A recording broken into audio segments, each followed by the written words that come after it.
Olá, poderosos. Muito bom aqui, professor Renato Martins. E hoje, mais um vídeo de geografia. Vamos abordar aí um tema bem bacana que tomou muita repercussão aí nos últimos anos, principalmente aqui no Brasil, né? Muitas discussões acaloradas aí em relação a esse conceito que a gente vai trabalhar hoje. Então, fica ligado, se atente aí às ideias e os conceitos apresentados, até para você entender melhor um pouco dessa perspectiva que vem tomando algumas discussões políticas aí.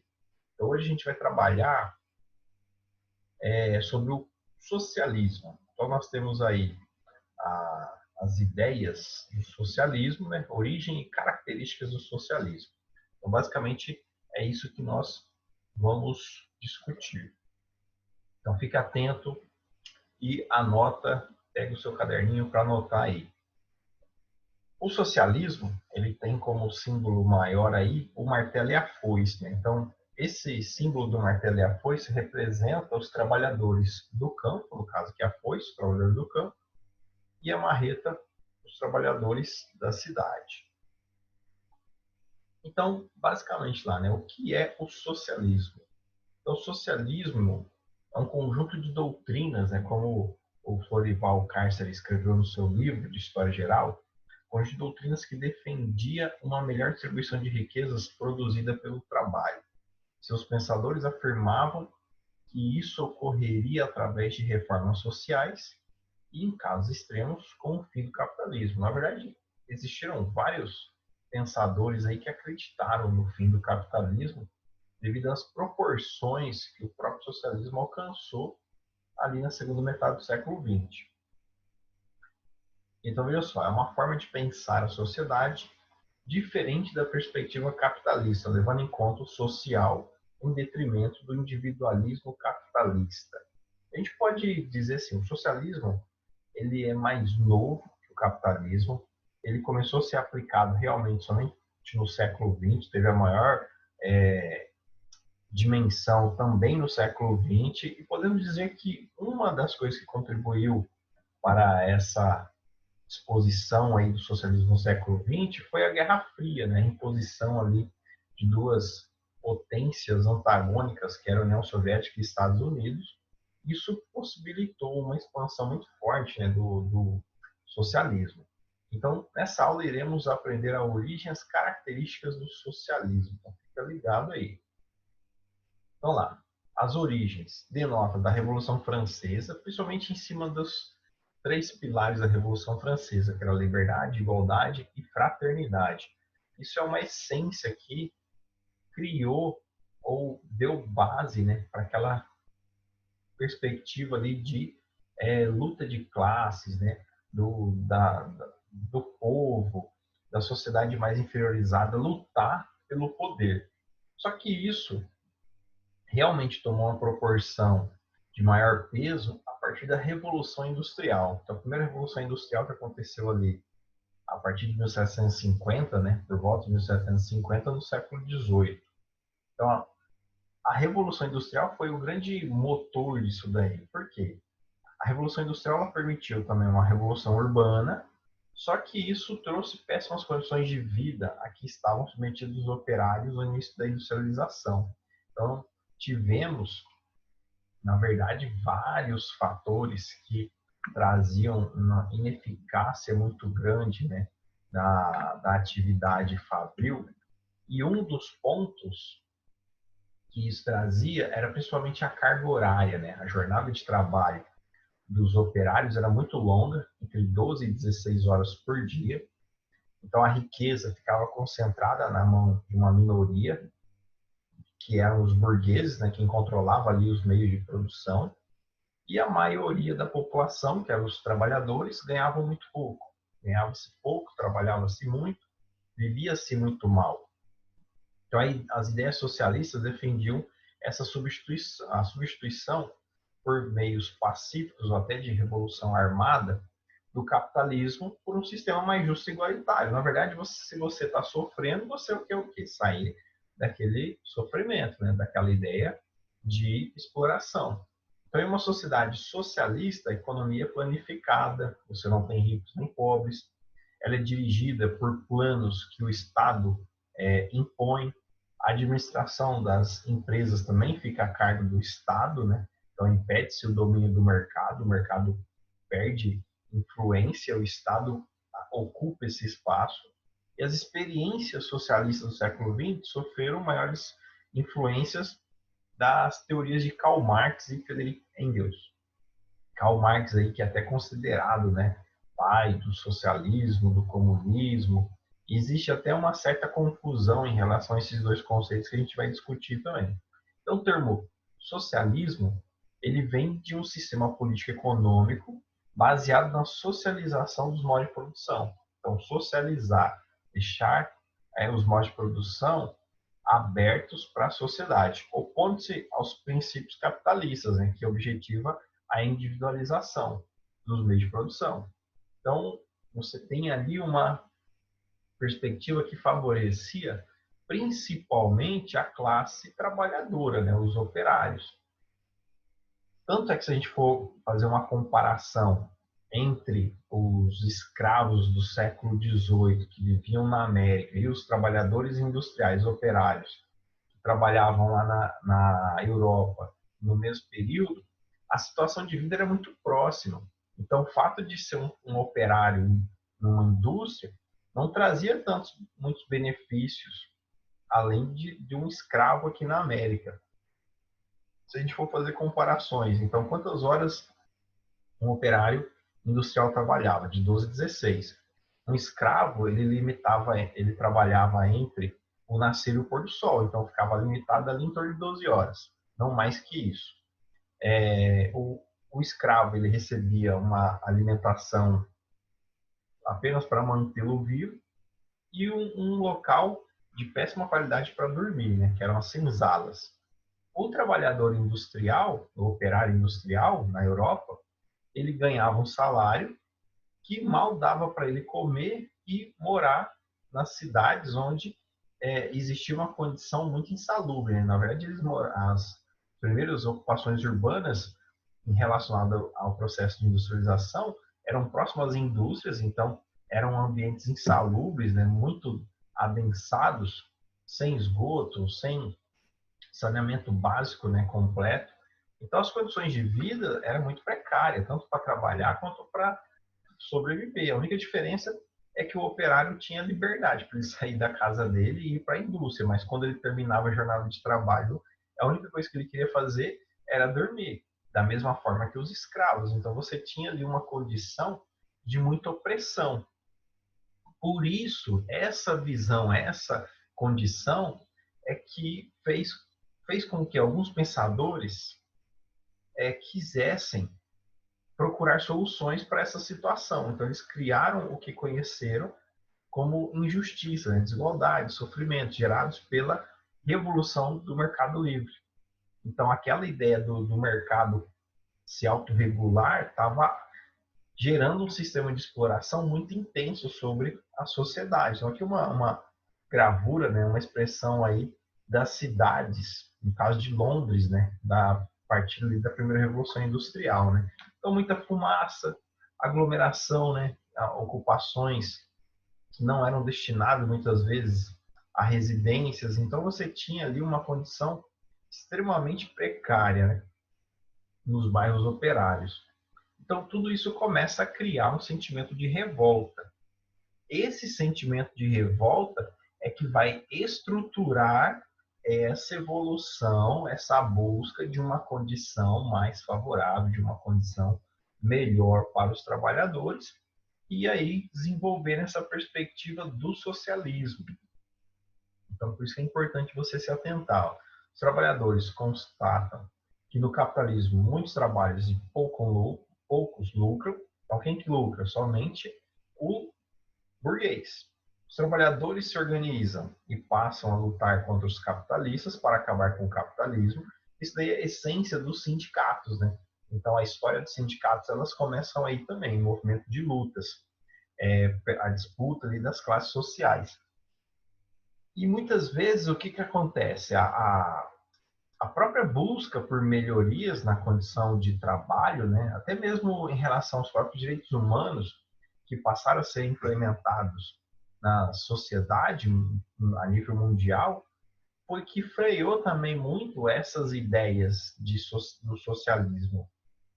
Então você passa a ter aí uma modificação das estruturas sociais e econômicas ao longo da história que vai modelando essa perspectiva da história. Então não adianta você atualmente pensar num país como um país socialista ou uma política socialista sem levar em conta o processo histórico. Então não, você não pode simplesmente criticar as teorias socialistas sem perceber de onde ela surgiu. E às vezes achar que elas vão ser implementadas também da mesma forma como elas foram citadas lá no século XVIII. Então, no século XVIII, o mundo era completamente diferente. Você tinha uma outra condição que não se compara ao que a gente tem hoje. Então, veja só, a vitória leva à substituição da burguesia pelos representantes dos trabalhadores no poder. Esses representantes são chamados de burocratas, né? Que era a elite do Partido Comunista, que geralmente assumia o poder no que ocorreu aí nos países que implementaram o socialismo, né? O governo implanta o socialismo nos meios de produção, passam a ser do Estado. Então, o Estado passa a ser detentor de todos os processos produtivos. Então, assim, desde a padaria, o supermercado, até a fábrica de avião e foguete, tudo é do Estado. Então, posteriormente, o socialismo dá lugar ao comunismo. O que é interessante? Socialismo e comunismo são conceitos diferentes. O socialismo ele é um meio para se alcançar o comunismo, né? E o comunismo ele está numa perspectiva mais evoluída. A gente vai ver adiante ainda. Então, se chegar ali nessa comparação do socialismo e do comunismo, a gente vai abordar agora aqui, ó, as correntes do socialismo. Então, o socialismo, o primeiro socialismo é o socialismo utópico. Então, assim, imagina uma sociedade perfeita, onde todos cooperam para o bem de todos. Não existe individualismo. Você vai trabalhar todos os dias sem a pretensão de criar algo para você. Você vai trabalhar para criar coisas para os outros, para o coletivo, sem mesmo conhecer essas pessoas. Porque você tem a convicção de que as pessoas vão fazer o mesmo por você. Então, e isso vem de uma conscientização natural, não é nada forçado. Então, por isso que é mais utópico ainda. Pensa uma sociedade evoluindo ao ponto de todos se preocuparem com as questões sociais e todo mundo começar a trabalhar em prol disso, né? Então, é bem utópico, bem fora da nossa realidade.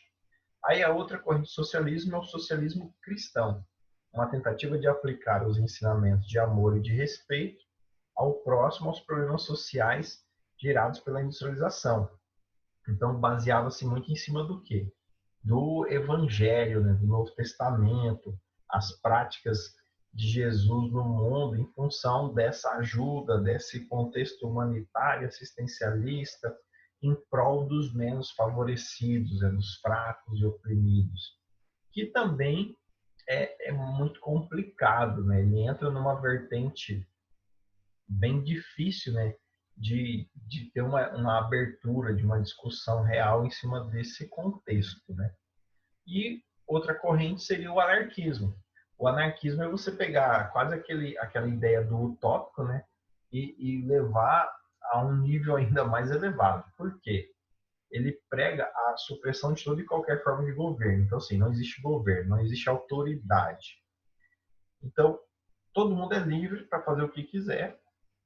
Só que essa liberdade é justamente porque a sociedade entrou num nível de respeito mútuo tão forte que não precisa mais de autoridade.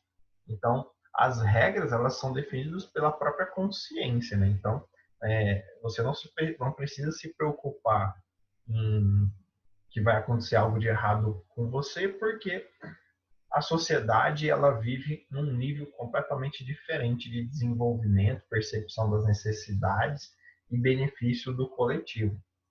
Então perceba que qualquer corrente do socialismo não existe aquela pretensão do individualismo, mas sim da perspectiva do bem comum, né, da sociedade. e o socialismo científico ou marxismo. Esse é basicamente o que acaba sendo o mais vivenciado, né? Porque as teorias de Karl Marx foram as que tiveram mais repercussão dentro desse contexto, né? Então, o marco histórico ali do socialismo proposto por Karl Marx é a publicação do Manifesto Comunista, em 1848. Então, eles fizeram aí um contexto, né, baseado em três ideias. Então, as três fontes do marxismo. Então, primeiro, materialismo histórico ou dialético. Então, toda sociedade é determinada, em última instância, por suas condições socioeconômicas, chamadas de infraestrutura. Aí, segundo ponto, luta de classes. A história de todas as sociedades que existiram até os nossos dias tem sido a história de luta de classe.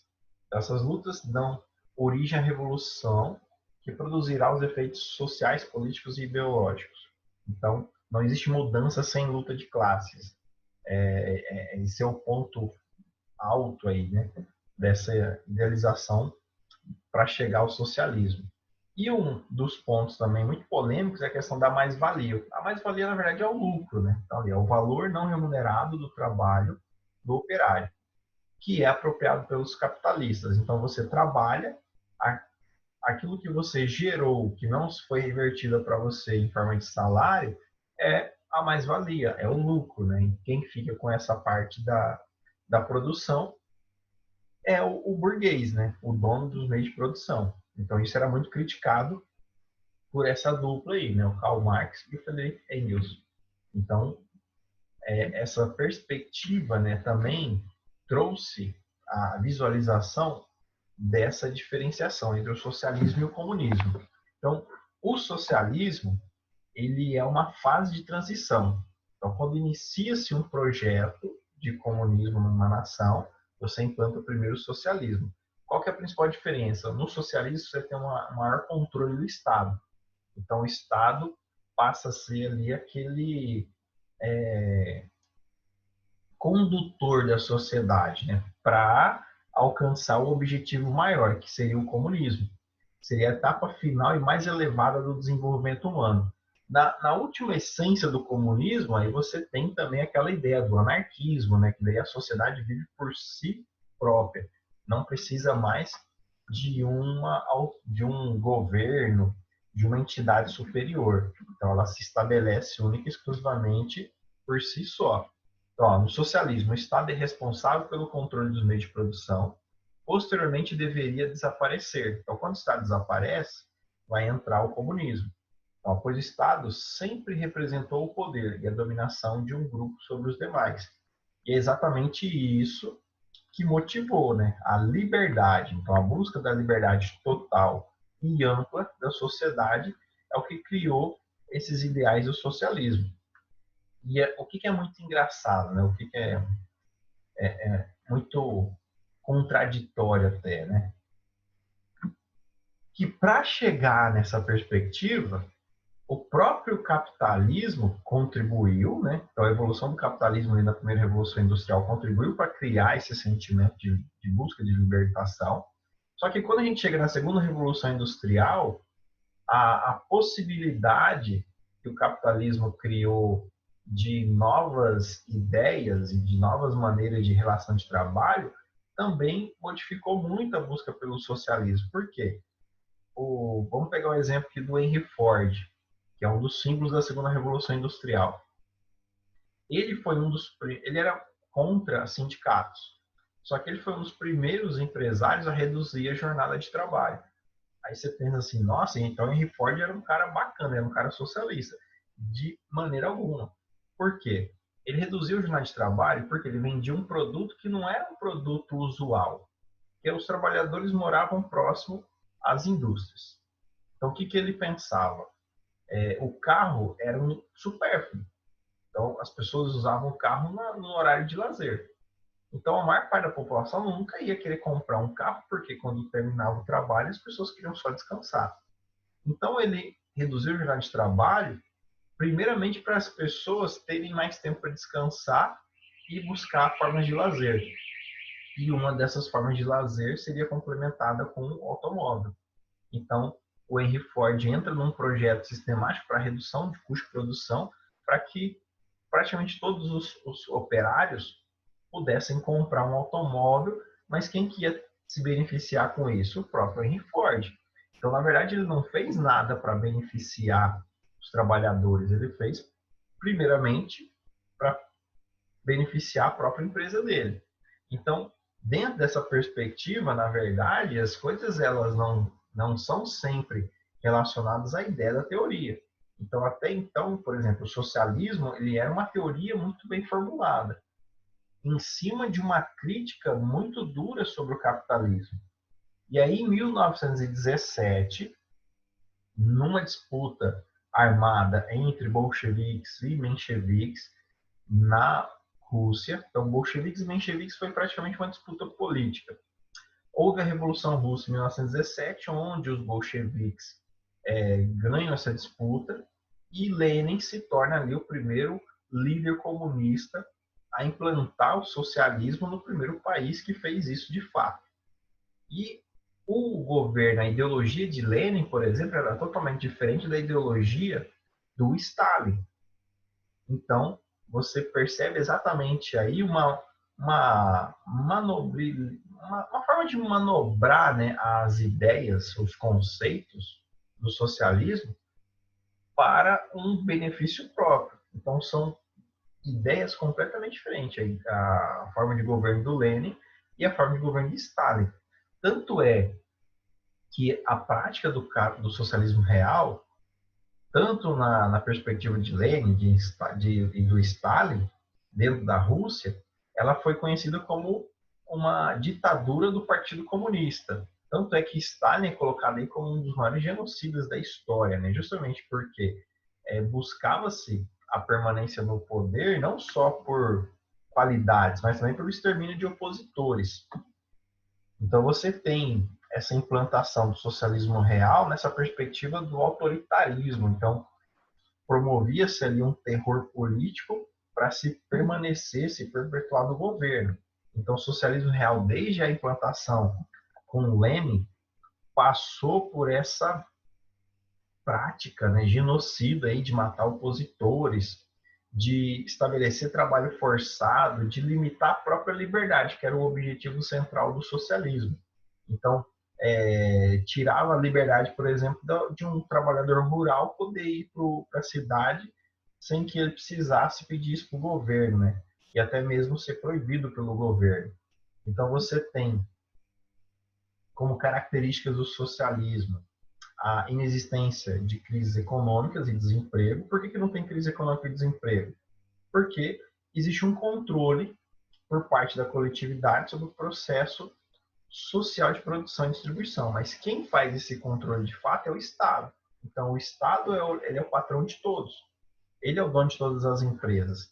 Então, se a empresa pertence ao Estado, não existe falência de empresa, por pior que ela seja. E produzindo ou não, os funcionários estão recebendo o mesmo salário. Então, você tem essa manutenção do processo produtivo, mas que a médio e longo prazo ele se torna ineficaz, ineficiente. Por quê? Como você tem ali uma falta de perspectiva de crescimento, de desenvolvimento, muitas vezes o indivíduo ele acaba pendendo para a lei do menor esforço. Se eu trabalhar ou não trabalhar, se eu me esforçar ou não me esforçar, eu ganho do mesmo jeito. Então eu não vou me preocupar em demasia, vou continuar no meu ritmo de sempre sem essa preocupação. Então o indivíduo não seria mais dominado pelas forças e imprevisíveis do mercado. Só que ele próprio, o indivíduo próprio, ia criar uma instabilidade no sistema produtivo, que o governo ia tentar manter a todo custo uma estabilidade econômica. Então, no socialismo, toda estrutura produtiva são de propriedade da sociedade gerenciada pelo Estado. Então, o fato maior é que realmente o Estado é detentor de todo o processo produtivo e todas as formas de produção de capital. Então, toda a riqueza gerada pelos processos produtivos é igualmente dividida entre todos. Só que na prática, no comunismo, no socialismo real, você tem ali os burocratas, que eu já falei antes. Então, toda a riqueza gerada ia para o caixa do governo. Os burocratas, naquele sentimento que estavam fazendo algo muito bom para a sociedade, não ficavam constrangidos, por exemplo, em primeiro pegar uma fatia maior para eles e o restante dividir em formas iguais. Automaticamente, com o passar do tempo, o que aconteceu? Os burocratas se tornaram a nova classe dominante de burgueses, né? Então só mudou a nomenclatura e a finalidade, mas estavam ali concentrando capitais da mesma forma. E aí continua, né? Inexistência da sociedade dividida em classes, só tinha, não tinha mais pobre e rico, só que o comunismo, conforme ele foi evoluindo nesses países, aquilo que eu falei antes, né? A classe de burocratas se tornou cada vez mais abastada. E todos trabalham em conjunto para melhorar a sociedade. Por isso não existe empregados nem patrões. Então todo mundo está no mesmo nível, com exceção, volto a dizer mais uma vez, dos burocratas. Só que no sistema socialista, numa nação socialista, ninguém fala dos burocratas. Os burocratas é como se fosse uma entidade celestial. Então eles estão acima de qualquer conceito, acima do bem e do mal. Aí o Estado realiza o controle de todos os segmentos da economia. E não existe ninguém para fiscalizar isso, né? O próprio partido comunista que vai fazer isso. Então, por regular a produção, os estoques, o valor do salário, controle de preço, tudo é o governo que faz. E aquele governo se mantém de forma muito homogênea, né? Não tem modificações na estrutura do governo, porque é um partido só, ele mesmo que vota, então não tem democracia num sistema desse. Então fica muito fácil de você forjar qualquer coisa que você queira ali no sistema econômico, né? A economia planificada e controlada pelo Estado. E isso é perpétuo. É claro que quando chegar no nível, né, supra-sumo lá do comunismo, você não tem mais Estado, mas nenhum país chegou nessa capacidade, nenhuma nação chegou nesse ponto. Então, basicamente, o socialismo, controle de bens de produção pelo Estado, monopólio do mercado pelo Estado, planificação dos investimentos em pesquisa pelo Estado, então só pesquisa o que o Estado quer saber, ausência de classes sociais. Isso basicamente é o contexto geral de uma nação socialista. Então você vê o Estado faz tudo o que é necessário. E a expansão do socialismo, ele teve como pontapé inicial a Rússia, né? Depois da Rússia, em 1917, poucas nações tiveram aí esse esforço. No caso ali, depois da Rússia, foi a Mongólia.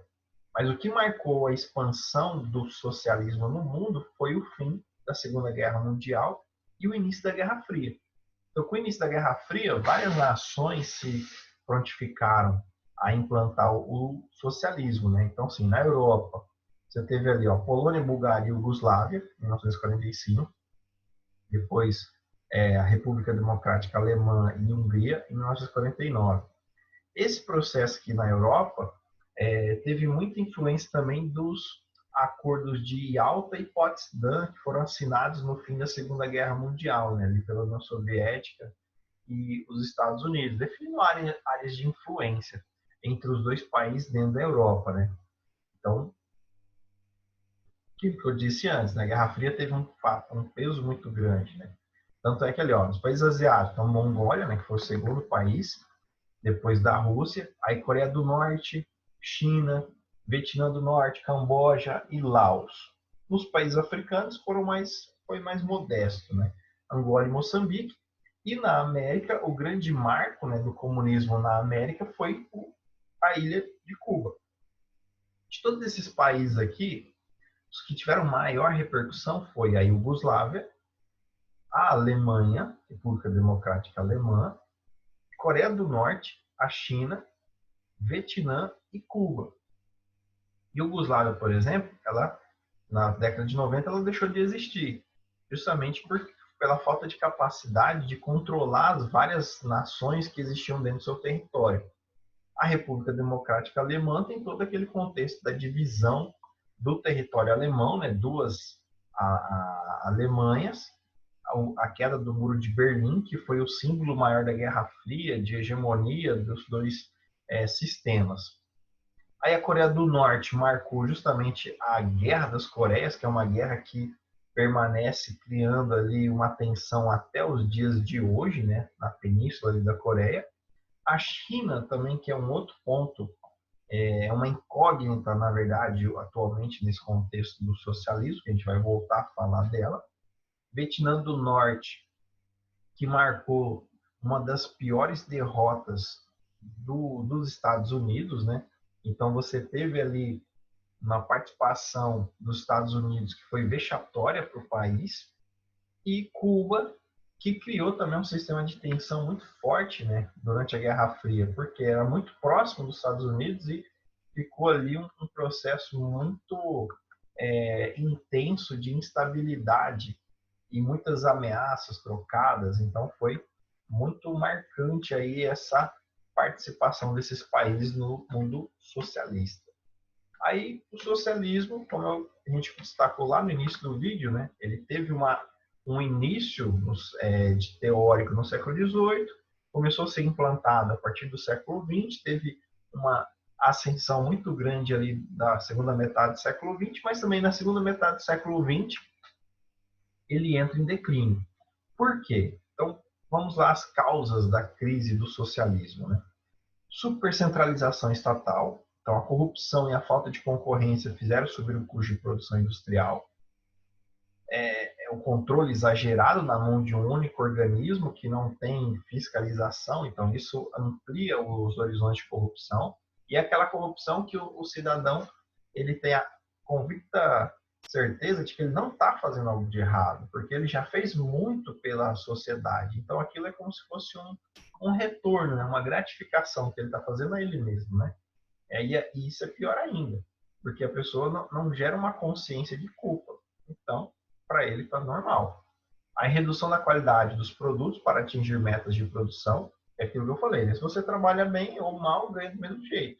Então, a pessoa entra na lei do menor esforço. Faço somente o suficiente para me manter aqui. A burocracia do Partido Único anulava as liberdades individuais dos cidadãos comuns, então gerava falta de perspectivas sociais. Era só a elite da elite que podia participar do sistema político, né? Então, limitação do desenvolvimento industrial de alguns setores para não retirar emprego dos burocratas do Partido Único.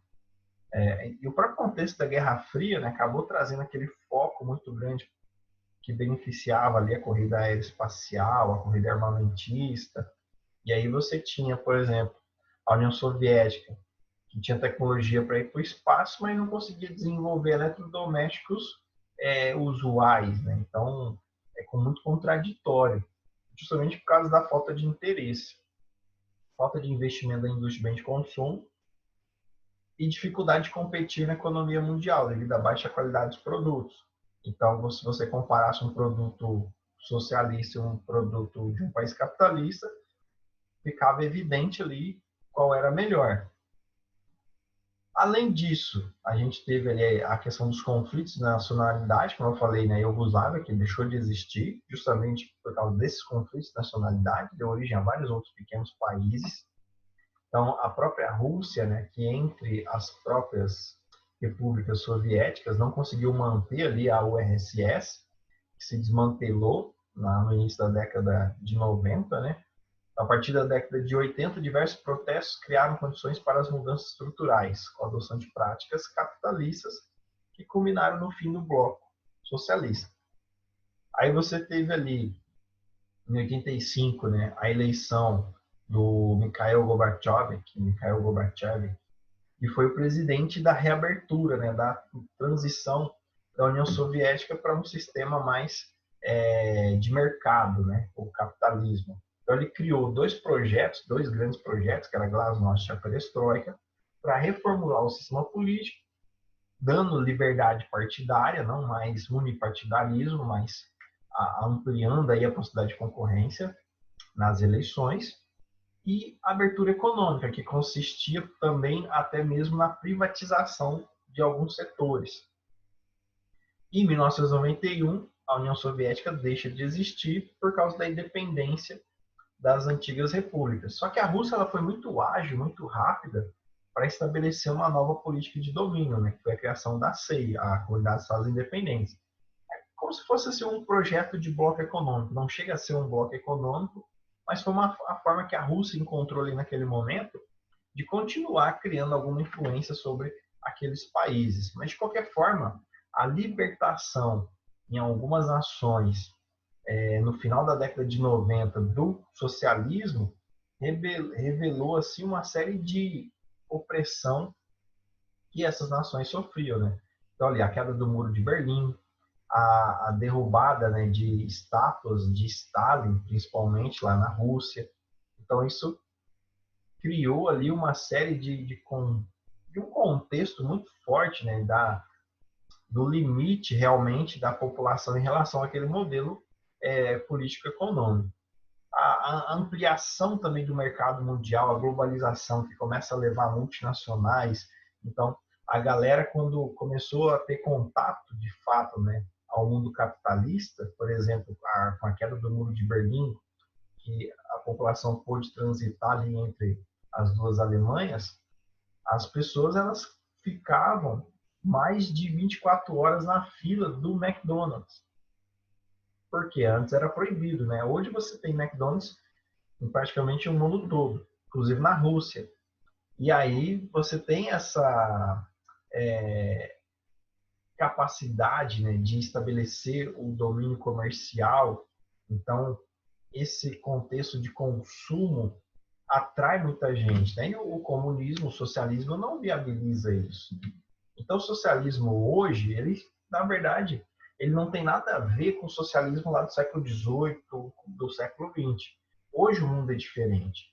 Então, não adianta você pensar que o Karl Marx é um cara que não tem ideias reais. Porque as ideias dele foi criada no contexto de uma estrutura completamente diferente. Então, não tem como você aplicar aquilo que ele propôs para aquele século em pleno século XXI. Então, o primeiro ponto para você entender é que são realidades diferentes, né? Então, o socialismo hoje, né? Há controvérsias em como considerar os casos do socialismo, né? Então, você tem os maiores exemplos: Cuba, China, Coreia do Norte e Vietnã. Só que não existe um parâmetro. Esses países eles desenvolvem sistemas políticos e econômicos completamente diferentes uns dos outros. Então, a China, por exemplo, ela criou uma ideia de socialismo de mercado.